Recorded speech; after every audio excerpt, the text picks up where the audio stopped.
আগুনের ভয়াবহতা অনেকবারই দেখেছে বাংলাদেশ।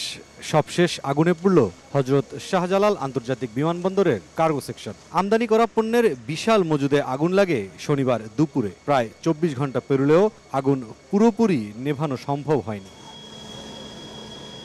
প্রত্যক্ষদর্শীরা বলছেন, আগুনের সূত্রপাত কার্গো সেকশনের আমদানি অংশের কুরিয়ার শাখা থেকে। উত্তর অংশের এই আগুন ছড়িয়ে যায় দক্ষিণ দিকেও, ছাই হয়ে যায় মজুদ সব আমদানি পণ্য। এদিকে ঘটনার পর ফায়ার সার্ভিস সহ অন্যান্য বাহিনীও যোগ দেয় আগুন নেভানোর কাজে। তবে কার্গো সেকশন সংশ্লিষ্ট বিভিন্ন পেশাজীবীদের অভিযোগ, নিরাপত্তা এবং পাশের দোহাই দিয়ে ফায়ার সার্ভিসকে দীর্ঘক্ষণ অপেক্ষা করতে হয়। এই মুহূর্তে কি অনুমতিটা দরকার? আমার হাজার হাজার কোটি সম্পদ ফিরে যাচ্ছে।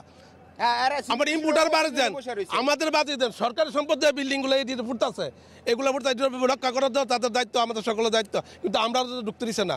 আগুন লাগলে অনুমোদনের কি আছে ভাই? এমনি দেওয়া যায়। আর এই জায়গার যে দুরবস্থা কুরিয়ার ভিতরে, এটা যদি আপনারা সুস্থ ভালো থাকতে আসতেন তাহলে দেখতেন আপনার জায়গার কি অবস্থা। একটা লোক সুস্থ লোক যাইতে পারবো না ভাই।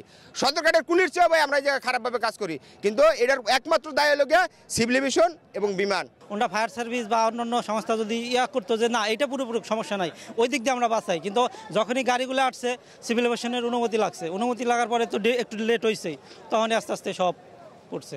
শনিবারের আগুন নেভানোর কাজ করতে গিয়ে সব বাহিনী মিলে আহত হন ২৯ জন। তাদের মধ্যে ১৫ জন সম্মিলিত সামরিক হাসপাতালে চিকিৎসাধীন। এছাড়া ১৪ জন আনসার সদস্য কুর্মিটোলা হাসপাতাল থেকে চিকিৎসা নিয়ে চলে গেছেন বলে জানিয়েছেন হাসপাতাল কর্তৃপক্ষ।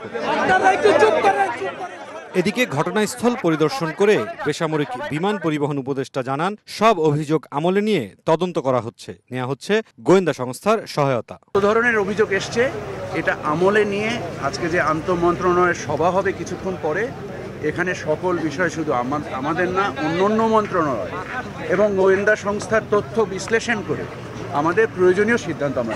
ভয়াবহ আগুনে কার্গো সেকশনের আমদানি অংশ পুড়ে গেলেও রক্ষা পেয়েছে রপ্তানি অবকাঠামো। মুরসালিন হক জুনায়েদ, সময় সংবাদ, ঢাকা।